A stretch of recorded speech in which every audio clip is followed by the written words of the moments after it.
Developing, Rosie could be headed to prison for many years over illegal payments she made, blamed Trump, by Ethan Sabo for RWNofficial.com.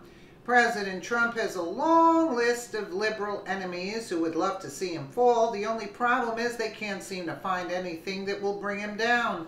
These people have fabricated fake news stories and have paid millions of dollars for fake dossiers to try and connect President Trump to the Russian meddling in our 2016 presidential election. Every last desperate attempt has failed. Well, the only way to bring down the president's agenda is to elect more Democrats across the board. Rosie O'Donnell thought she could do just that. Over the last year or so, the liberal comedian donated large amounts of money to Democratic candidates in hopes of shaking up Washington, D.C. and derailing the Trump train. According to a post-analysis of campaign filings, O'Donnell donated far more than the Federal Elections Commission rules allow for each candidate. The maximum amount of donations one person can donate per person is $2,700 per election. The limit applies separately to primaries, runoffs, and in general elections. It's also come to light that O'Donnell used 5 different New York addresses in order to donate to each candidate. According to the Post, O'Donnell donated $4,700 to former federal prosecutor Doug Jones, who defeated Republican Roy Moore in last year's Alabama Senate race. $3,600 to Pennsylvania Rep. Connor Lamb in March special election he won against Republican State Rep. Rick Saccone. $1,000 for Lamb's bid in November for a full 2-year term in a different congressional district. $4,200 to Illinois congressional candidate Lauren Underwood, who is squaring off against Republican incumbent Representative Randy Hultgren.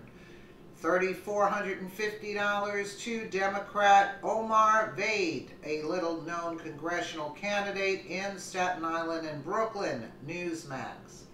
Filings show O'Donnell gave a combined $5,400 in contributions over the limit to the 5 candidates and used 5 different New York addresses and 4 variations of her name. O'Donnell donated $2,950 to California Rep. Adam Schiff, a 17-year veteran of the House, for his primary. According to his campaign filings, his campaign didn't return messages seeking comment. Asked how much she gave to Vade, O'Donnell wrote, "I have no idea." She said she assumed Act Blue limits donations to the maximum allowed. She added, "I keep donating," and that her brother Tim handles her money. She gave more than $90,000 the 2017-2018 election cycle to 50 different federal candidates and committees, filings show. Both donors and candidates are legally liable for contributions over the limit, but it's unlikely O'Donnell or her benefactors will be penalized for breaking FEC rules. Contributions over the limit can be refunded or counted towards a different election, and married donors can attribute the money to a spouse. NY New York Post. According to the Blaze, Lamb's campaign said it would notify O'Donnell of her error and either refund her the money or allow her to roll it over to Lamb's November election. Meanwhile, Vade's campaign told the Post it inadvertently designated some of O'Donnell's money to the wrong election and would amend their campaign finance filings. Will O'Donnell be prosecuted? While both campaigns and donors are responsible for following all campaign finance laws, experts told the Post that O'Donnell likely won't go to jail for her over donations. Donors are rarely fined for excess contributions, and then only if they are hiding the donations from the recipients. Campaigns generally are not penalized for isolated contributions over a limit. However, multiple excessive donations may lead to an investigation. Fines could result in such cases, prominent campaign finance lawyer Jan Whithold told the Post. The question that many Americans are asking is if Rosie will be treated the same way Dinesh D'Souza was treated during the Obama reign of terror. Hopefully, President Trump's DOJ takes a closer look at the details and treat O'Donnell the same as D'Souza was treated. After all, there should be no favorites played. The only problem with going after O'Donnell is the picture the media would paint. They would smear the Trump DOJ as well as President Trump and as playing favorites and going after his critics. What about the other campaigns? Will they give back the donations O'Donnell made to them? The DOJ should investigate both O'Donnell and the campaigns. After all, they, along with Robert Mueller, have spent millions of dollars investigating the fake Russia collusion story made up by the Clinton camp.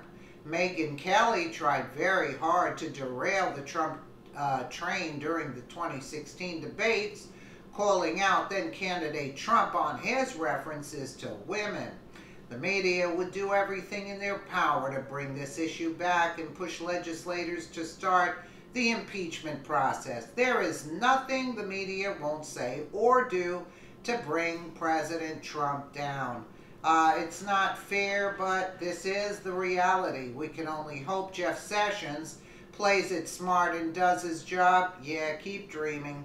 O'Donnell isn't anyone special and should be treated the same as anyone else. President Trump is fighting for all Americans while the left and the mainstream media is fighting for their own interests.